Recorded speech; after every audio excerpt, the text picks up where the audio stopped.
What's that? Guidance. Okay. Something you have to accomplish to get through here. Okay. What else? It indicates that you belong to a group, a support group or a family group that lifts you up for this rite of passage. Okay. Anyone else? Process we move through from one phase to the other. Excellent. Anyone else? Transition. Transformation, transition. What else? Ceremony. Bar mitzvah. Bar and bar mitzvah, absolutely. What's that? Okay. I'm impressed with this crowd. Normally when I say rite of passage, people look at me like I'm crazy. Because here's what they think. The first image that comes to mind is their mind shoots directly to Africa. And they think of somebody pouring hot coals on the ground and having people walk on hot coals.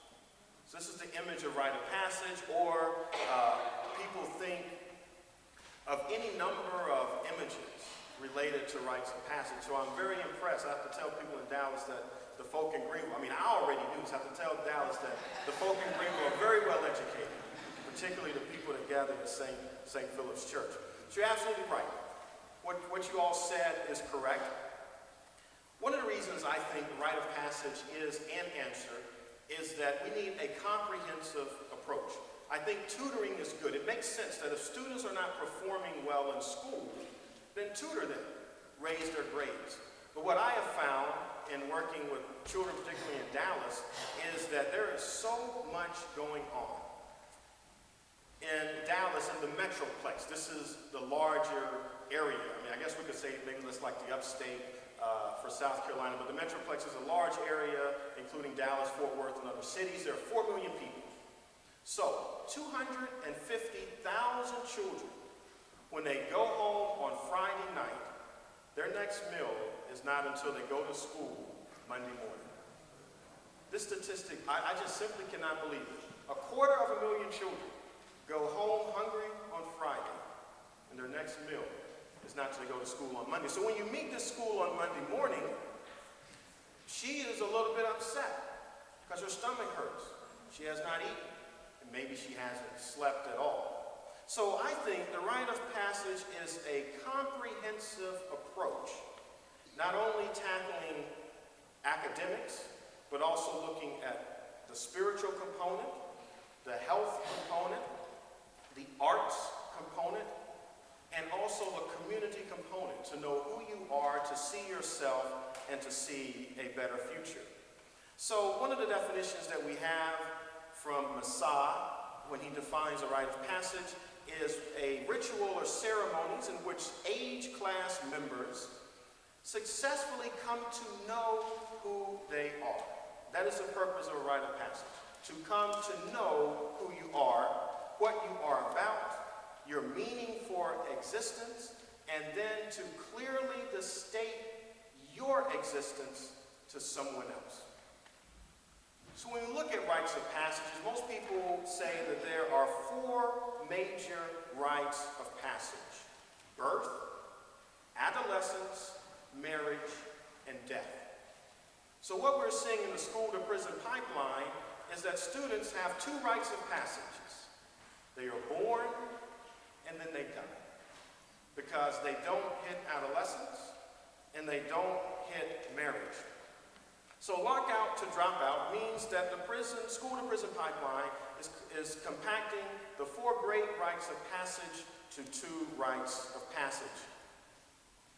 And so this is why the Office of Black Ministries feels that the rite of passage is important, and so we are starting the RISE, Rite of Passage experience. And so this program has been designed to inform, educate, and train. And it has several components. There is the mentoring, as I've already stated, the spiritual, the personal development, the academic component, the arts, and relationship building. And we feel that this rite of passage will equip children with the holistic skills they need to become confident and responsible leaders, transforming themselves, and not stopping there, not only transforming themselves, but helping to transform their environment, helping to transform their neighborhood as well. Rites of passages help to transform lives, and I saw this firsthand in Dallas. I worked with a man who was 39 years old, extremely successful. He was a bank executive at Chase. He was a black American male, and he turned 40, and he said, I want to do a rite of passage. Normally we think rites of passage is coming with teenagers, but this man was 39, turning 40, wanted to do a rite of passage, so he embarked on a 6-month rite of passage experience where he wanted to deepen his spirituality and faith, his connection with God. He wanted to learn how to manage difficult situations. He wanted to learn about entrepreneurship so that he could start his own business. So for 6 months, he worked on these 3 areas. He had his circle of elders who evaluated him on each one of these efforts. We kept contact with him. And then at the end, he had his great rite of passage where we gathered. And he had different people in his circle of elders, to give 1-foot by 1-foot pieces of fabric.